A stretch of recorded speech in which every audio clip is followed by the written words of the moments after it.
लड़ेंगे। अगर माननीय वर्तमान मंत्री जी को लड़ना है तो उसका राजस्व हानि काफ़ी है, इसमें कहीं से कोई दो राय नहीं है। हो सकता है राजनीतिक गलियारों में राजनीतिक अपमान का बदला लिया जाएगा। 98 साहेबगंज विधानसभा से भाजपा को हराएगा। टिकट मिलेगी तब ना, टिकट मिलेगी। अच्छा देखिए, टिकट अब इस सभा के द्वारा जोनल अध्यक्ष की बातों को सुन के, हमारे जिला प्रभारी की बातों को सुन के अब भी आप पत्रकार महोदय कि पूछेंगे कि टिकट मिलेगी तब ना, तो इसमें मैं क्या जवाब दूँ।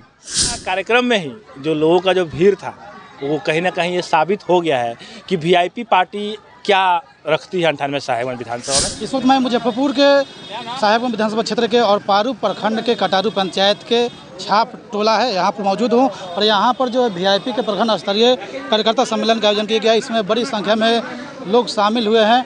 हम बातचीत करेंगे, वीआईपी के राष्ट्रीय प्रधान महासचिव हैं।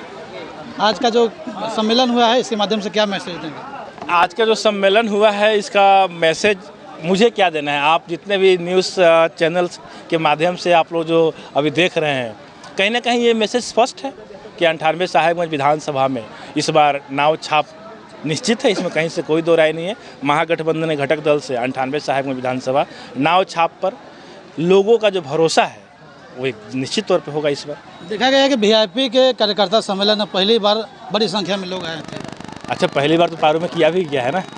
पारू में मेरा पहला कार्यक्रम था जो हम लोग जो ये कार्यक्रम किए हैं, और पहला कार्यक्रम में ही जो लोगों का जो भीड़ था वो कहीं ना कहीं ये साबित हो गया है कि वीआईपी पार्टी क्या रखती है 98 साहेबगंज विधानसभा में। मैं अक्सर कहता हूँ कि ये तो मान सम्मान की लड़ाई है, और 98 साहेबगंज विधानसभा वीआईपी के लिए एक महत्वपूर्ण सीट है और हम लोग मजबूती से चुनाव लड़ेंगे। वीआईपी पार्टी अगर सत्ता में आती है तो क्षेत्र में क्या बदलेगा?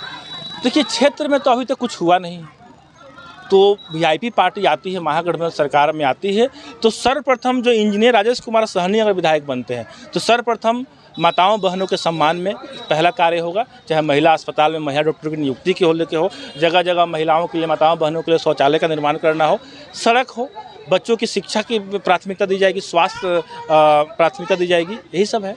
बीते दिनों साहेबगंज के जो विधायक है और पर्यटन मंत्री ने कहा था कि मुकेश सहनी अगर साहेबगंज विधानसभा में अगर चुनाव लड़ने आ जाए तो बहुत मजा आएगा। कहने के लिए तो मैं भी कहता हूं कि माननीय मोदी जी को भेज दीजिए, साहेबगंज विधानसभा चुनाव लड़ लेंगे। उधर से मोदी जी लड़ लेंगे, इधर से माननीय मुकेश सहनी जी लड़ लेंगे। अगर माननीय वर्तमान मंत्री जी को लड़ना है तो उसका राजस्व हानि काफ़ी है, इसमें कहीं से कोई दो राय नहीं है। और मैं तो अक्सर कहता हूँ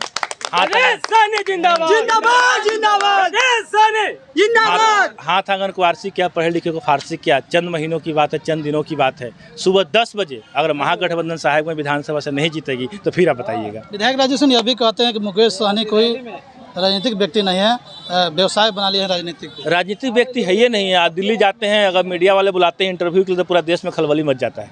जब वो राजनीतिक व्यक्ति नहीं है तो खलबली कैसे मचता है? आज राजनीतिक व्यक्ति है नहीं, अब भाजपा वाले रोज कह रहे हैं कि मुकेश सहनी जी हम में आ रहे हैं, मुकेश सहनी जी हम में आ रहे हैं, हम में आ रहे हैं। जब राजनीतिक व्यक्ति है ही नहीं है तो आप चर्चा क्यों करते हो? चर्चा मत कीजिए ना।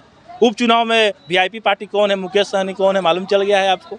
और जो भी सभा बिहार में हो रही है, सभाओं के द्वारा आपको मालूम चल गया है। तो जब कोई व्यक्ति कुछ नहीं है तो उसके बारे में चर्चा क्यों कर रहे हैं? आपका चर्चा साबित करता है कि आपका डर का कारण क्या है। अपने मन से कहा है कि 243 जो सीट है उसमें सबसे सम्मानजनक सीट साहेबगंज विधानसभा है। क्या लगता है वीआईपी के लिए? वीआईपी के लिए सम्मान की बात है। जिसने हमारे पार्टी को तोड़ने की जरूरत की, जिसने हमें पार्टी को बैकफुट पर लाने की जरूरत की है, जवाब तो देना अनिवार्य है। और हम तो निषाद वंशज हैं, हम तो भगवान राम को पार लगाने के कार्य किए हैं, तो हम अपने अपमान का बदला नहीं लें, ऐसा हो नहीं सकता। राजनीतिक गलियारों में राजनीतिक अपमान का बदला लिया जाएगा। 98 साहेबगंज विधानसभा से भाजपा को हराएगा। टिकट मिलेगी तब ना, टिकट मिलेगी। अच्छा देखिए, टिकट अब इस सभा के द्वारा जोनल अध्यक्ष की बातों को सुन के, हमारे जिला प्रभारी की बातों को सुन के अब भी आप पत्रकार महोदय कि पूछेंगे कि टिकट मिलेगी तब ना, तो इसमें मैं क्या जवाब दूँ? टिकट किसी को भी जा सकता है, महागठबंधन कैसे किसी को चले जाएगी? आप बताइए ना। आज चलिए, आज मैं थोड़ा सा कंट्रोवर्शियल आपको लगेगा, 98 साहेबगंज विधानसभा में बहुत सारे प्रत्याशी तैयारी कर रहे हैं। किसी एक प्रत्याशी का और इकलौते अपने दम पे इतना बड़ा सभा आपने देखा है? अगर हो तो बताइए। एकलौते पार्टी का अपने दम पे, इसका प्रत्याशी का अपने दम पे, पार्टी के नाम पे हो सकता है 8-10 प्रत्याशी लोग मिलकर कर सकते हैं। एक प्रत्याशी के नाम पे इस विधानसभा में और इतनी बड़ा सभा किसी का लगा हो तो बता दीजिए, और नहीं तो लगवा कर दिखवा दीजिए। मैं इंजीनियर हूँ सर, लड़ना जानता हूँ, अपने हक अधिकार के लड़ना जानता हूँ। वीआईपी को 98 साहेबगंज विधानसभा ने हम लोगों ने इसलिए मजबूत किया है कि हमें राजनीतिक अपमान का बदला लेना है। अब रही गठबंधन की बात, इसमें कहीं से कोई दो राय नहीं है। तो एक बात बताइए, आप लोग कहते हैं कि आरजेडी के खाते में जाएगी, कम्युनिस्ट के खाते में जाएगी, फलाना के खाते में जाएगी।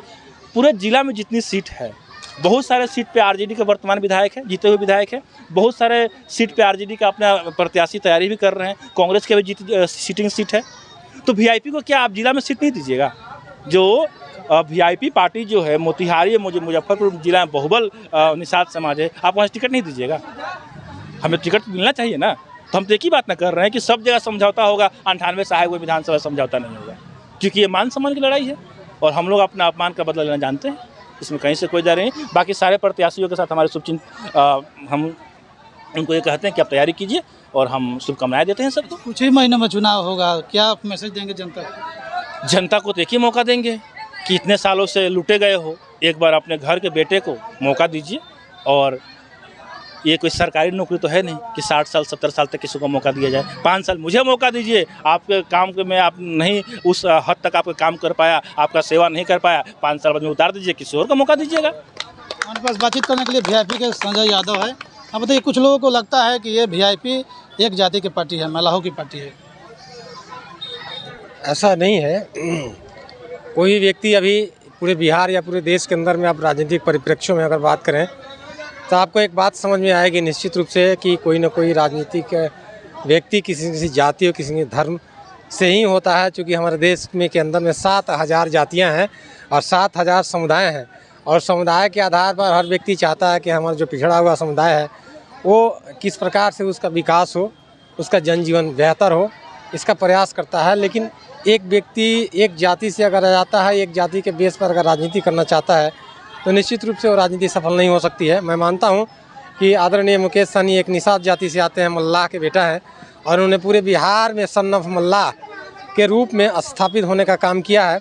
आप सुन रहे थे जो राजेश सहनी, जो भाई विधायक प्रत्याशी भी है साहिबगंज विधानसभा क्षेत्र से, और कार्यक्रम में बड़ी संख्या में लोग आए थे और उन्होंने कहा कि 243 सीट है उन सभी में सम्मानजनक सीट साहिबगंज विधानसभा है।